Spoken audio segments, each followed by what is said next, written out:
প্রযুক্তির বড়াই করতেছেন, অ্যালগরিদম ছাড়া প্রযুক্তি অচল। আপনি ল্যাপটপ খুলতে পারবেন না, টাইপ করতে পারবেন না। যে বইটা ইসলামের এগেনস্টে লিখেছেন ওই বইটা টাইপ করতে পারবেন না যদি অ্যালগরিদম না থাকে। আর সেই অ্যালগরিদম আবিষ্কার করেছেন একজন মুসলিম মনীষী। মেডিকেল সায়েন্সে যাবেন, মেডিকেল সায়েন্সের যত থিওরি আছে ইবনে সিনার বইয়ের উপর দাঁড়িয়ে আছে। কার বইয়ের উপরে? এই যে আপনি ফিলোসফিক্যাল থটসের কথা বলেন, দার্শনিক মতবাদগুলোর কথা বলেন, আপনি ইমাম গাজ্জালির বাইরে যেতে পারবেন না।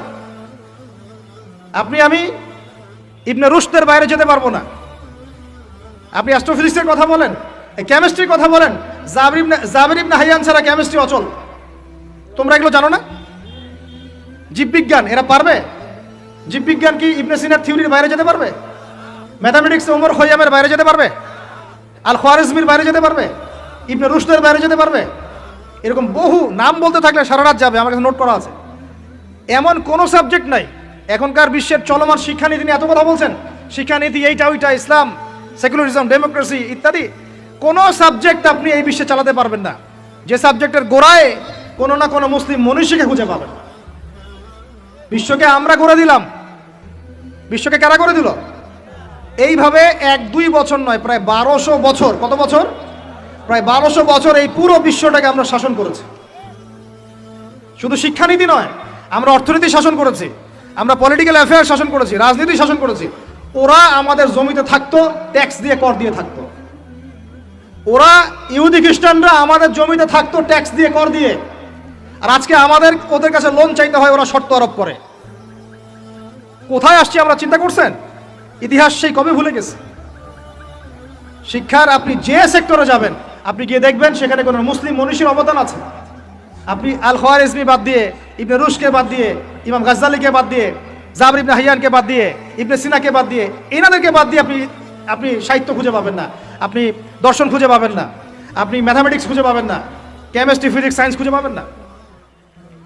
এখন আমাকে বলেন, ওই সময়কার এই মনীষীরা কি ইসলামী শিক্ষাটাকে বাদ দিয়ে শুধুমাত্র বৈষয়িক শিক্ষায় শিক্ষিত ছিলেন, না ইসলামী শিক্ষার সাথে বৈষয়িক শিক্ষা দুটোই শিখেছেন? কোনটা বলেন? কথা বলেন। একটা শিখেছেন না দুটোই শিখেছেন? এখন এই সিলসিলা চলতে চলতে চলতে এই 1914 সাল থেকে নতুন একটা নিউ ওয়ার্ল্ড অর্ডার শুরু হলো। শব্দটা কি বললাম? New world order. New world order আসলে 1914 থেকে না, আমি ভুল বলেছি। এটা ফরাসি বিপ্লব থেকেই শুরু হয়েছে। আর ফরাসি বিপ্লব হয়েছে 1789 না, 1789। এই যে 221 বছরের মতো এই সময়টুকুতেই নতুন একটা ওয়ার্ল্ড অর্ডার এসেছে। কারা দিচ্ছে অর্ডার? ওই ইহুদি খ্রিস্টান সভ্যতা, পশ্চিমারা। কারা দিচ্ছে? ওই ইহুদি খ্রিস্টান সভ্যতা, পশ্চিমারা। নতুন অর্ডার। ওরা রাজনীতির ভিত্তি সাজিয়ে দিয়েছে, ওরা খিলাফাকে ধ্বংস করেছে, ওরা ওদের তন্ত্রমন্ত্র দিয়ে মুসলিম দেশগুলোকে বিভক্ত করেছে।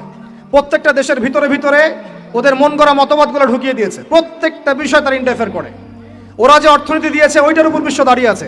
ওরা যে মিডিয়া প্রযুক্তি দিচ্ছে ওইগুলোর উপরে আমরা চলছি। ওরা যে শিক্ষার কথা বলছে ওই শিক্ষা আমাদের মধ্যে ঢুকানো হচ্ছে। ওরা একটা গডলেস নাস্তিক জেনারেশন তৈরি করেছে, ওইটা আমরা সৃষ্টি করার চেষ্টা করছি। ওরা যে সুদ দিয়েছে ওর উপর অর্থনীতি চলছে। ওরা যে সংস্কৃতি দিচ্ছে ওই সংস্কৃতি সারা বিশ্বে ছড়িয়ে পড়ছে। ওরা যে পর্নোগ্রাফি চালু করেছে এটা সারা বিশ্বে ছড়িয়ে পড়েছে।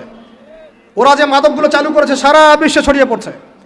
ওরা যে সংস্কৃতি, বেহায়াপনা, জেনা, ফ্রি মিক্সিং, সমকামিতা, ট্রান্সজেন্ডার একটা একটা ইস্যু ছাড়ছে, আস্তে আস্তে সারা বিশ্বে এগুলো ছড়ায় পড়তেছে।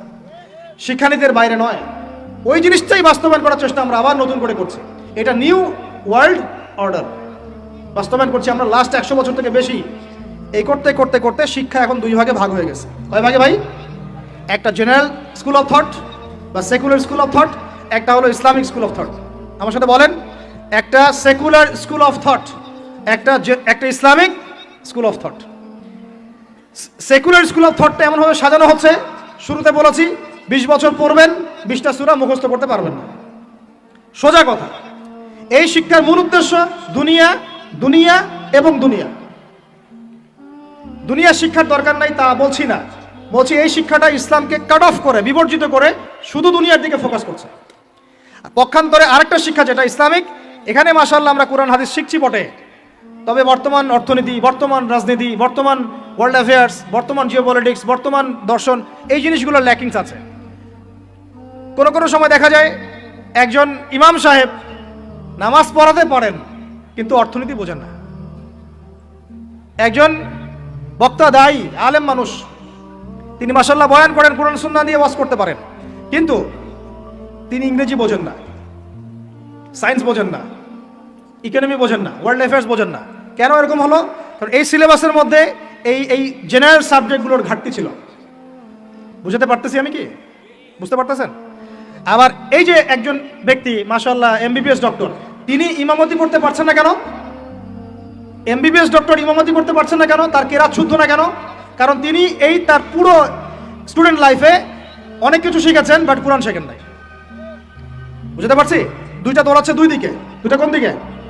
দুইটা দুই দিকে। এ হলো আমাদের বর্তমান শিক্ষা সংকট। এটাকে আমি বলি শিক্ষার মেরুকরণ। শিক্ষার মেরুকরণ মানে দুই মেরুতে দৌড়াচ্ছে দুইটা। উচিত ছিল বিগত 100 বছর থেকেই এই দুইটাকে সমন্বয় করা, তাহলে আজকে এই টিকটক জেনারেশন দেখতে হতো না, বেয়াদব প্রজন্ম দেখতে হতো না, এই মাদকদ্রব্য সেবনকারী জেনাকার প্রজন্ম দেখতে হতো না।